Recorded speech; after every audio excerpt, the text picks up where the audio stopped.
Fresh bro. Kama kaa. Kama kaa. Tukitazama kwa sasa hivi ligi kuu ya NBC Tanzania bara imesimama kwa muda kwa ajili ya kupisha mashindano kwa ajili ya timu za taifa kufuzu AFCON.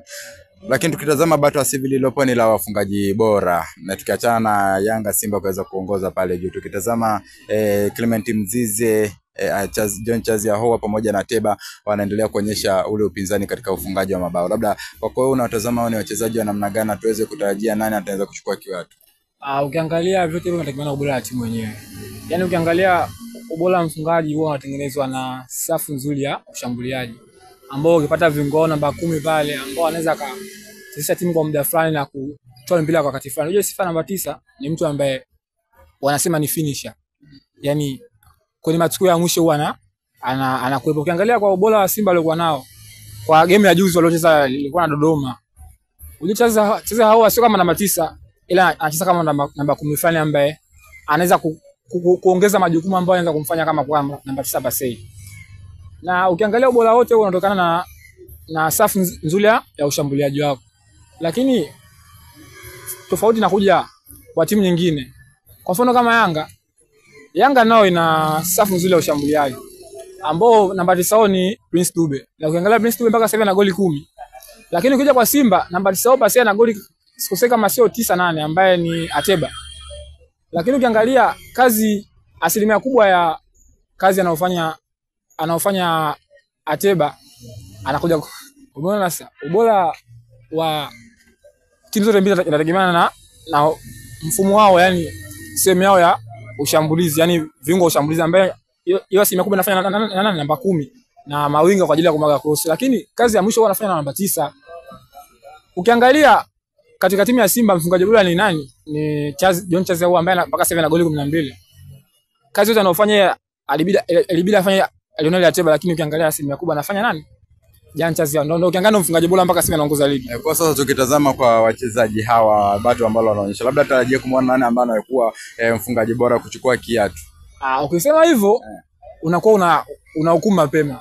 Ndio, lakini tunahitaji utaji labda nani ambaye anaweza kuchukua. Kwa upande wangu kwa kasi alikuja nao John Chazi Ahoua ni kasi nzuri, lakini sasa uwezi ukamfanya kama akawa title contender wa ile swala la kuwa mfungaji bora kwa muda huo. Hapana. Maana ukiangalia Yanga kuna game alicheza akashinda goli 6. Lakini baadhi ya washambuliaji wao kama Prince Dube akapata goli 1. Kwa hiyo sioni kama kucheza kwa John Chazi Ahoua kwa hizo goli 2 zikamfanya onekane mfungaji bora. Lakini mimi kwa navona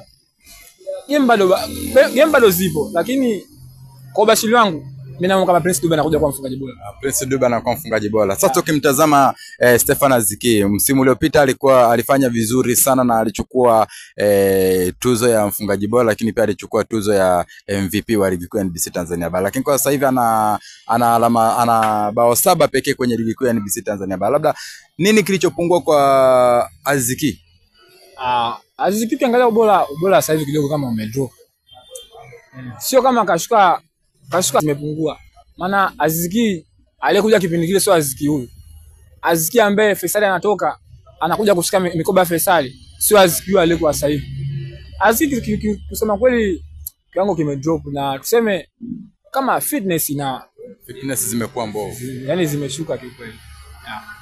Lakini pia tukitazama kwa huyo bwana mdogo Clement Francis Mzize, kwa sasa hivi ni tuseme kama ni mshambuliaji ambaye taifa la Tanzania linamtegemea. Ana bao 10 hadi sasa hivi. Maana yake kinala ana bao 12, lakini yeye ana bao 10 na anaendelea kuonyesha ule ubora wake kuanzia tu katika klabu ya Young Africans hadi sasa hivi bado anaonyesha kiwango kizuri. Labda tumuone mchezaji huyu akiwa katika level gani kwa mwaka mmoja unaokuja ama kwa msimu unaokuja. Tunatarajia kutumuona anaendelea kubaki hapa Tanzania ama tumuone nje ya Tanzania.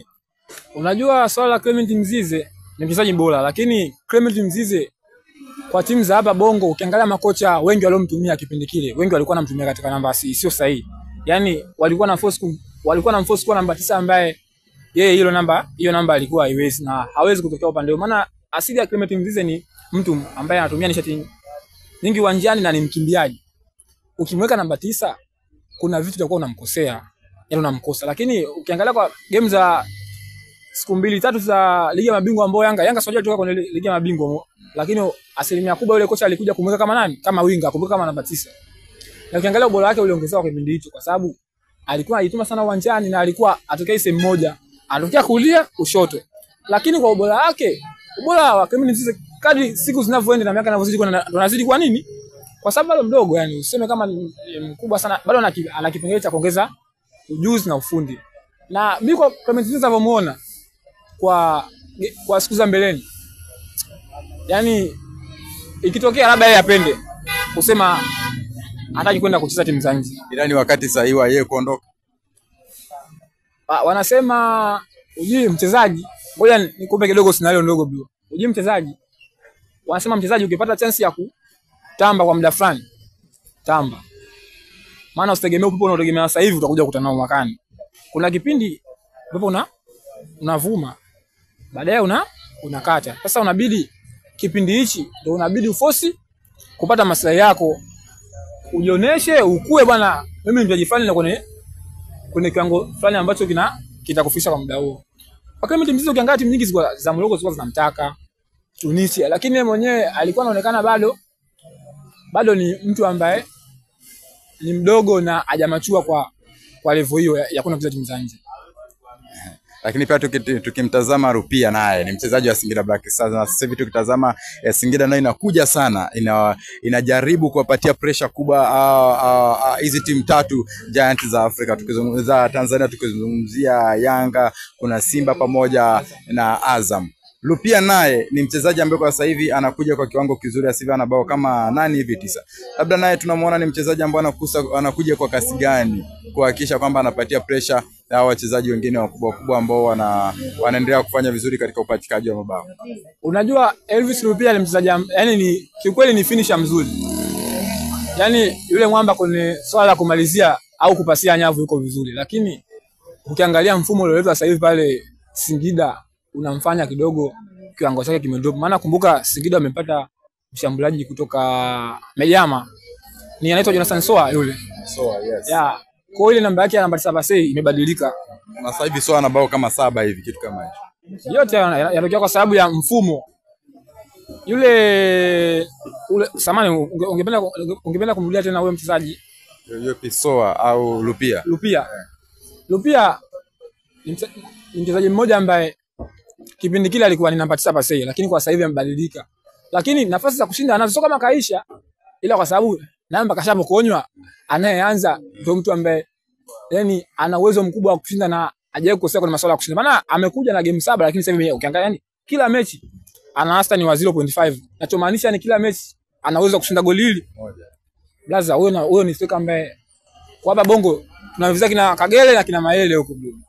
Lakini akina Boko enzi hizo. Blaza, yani unafanya kugusia maseka ambao walipita wakatikisa ligi ya NBC hapa kipindi hicho. Lakini ukiangalia huyo mchezaji ana uwezo wa kufika sehemu nzuri, lakini sio swala la kusema kuja kuchukua mchezaji bora au kuwa mfungaji bora. Hilo swala bado hapa Bongo. Shukrani sana. Na labda kabla ya kumalizia, nimalizie tu salimisho la kiuchokozi. Yanga Simba, nani anayechukua ubingwa wa NBC Tanzania bara msimu huu? Kwangu naweza nikasema